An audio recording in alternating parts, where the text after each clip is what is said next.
Hi viewers, మనం వచ్చేసి వచన్ గురించి తెలుసుకోబోతున్నాము.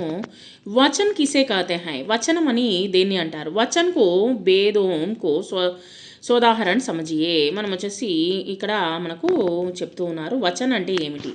जिस शब्द रूप से संज्ञा के एक या एक से अधिक होने का पता चलता है उसे वचन कहते हैं.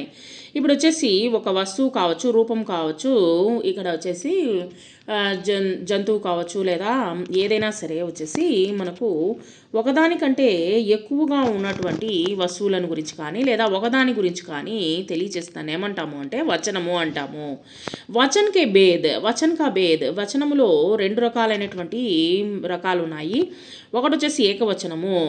ఏకవచన్ शब्द के जिस रूप से उसके एक होने का पता चलता है उसे एक वचन कहते हैं. ఒకే ఒక రూపాన్ని గురించి లేదా ఒకే ఒక శబ్దాన్ని గురించి లేదా ఒకే ఒక వస్తువు గురించి లేదా ఒకే ఒక పక్షుల గురించి జంతువుల గురించి తెలియజేస్తాను ఏమంటాము అంటే వచ్చేసి ఏకవచనం అని అంటాము. ఉదాహరణకు వచ్చేసి పత్త, ఆకు, గోడ, గుర్రము, లడక, బాలుడు. నెక్స్ట్ వచ్చేసి బహువచన్ शब्द के जिस रूप से उसके एक से अधिक होने का पता चलता है उसे बहुवचन कहते हैं.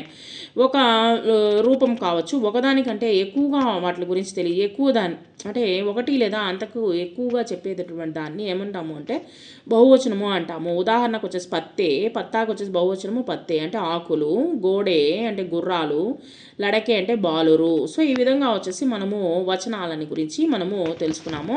కొన్ని ఉదాహరణమైనటువంటి వచనాల గురించి మనము తెలుసుకుందాము. बच्चा, बच्चे, पत्ता, पत्ते, मेला, मेले, घोड़ा, घोड़े, लड़का, लड़के, दरवाज़ा, दरवाजे, लड़की, लड़कियाँ, सखी, सखियाँ, चींटी, चींटियाँ, लड़की, लकड़ी, लकड़ियाँ, टोपी, टोपियाँ, मूली, मूलियाँ, मिठाई, मिठाइयाँ.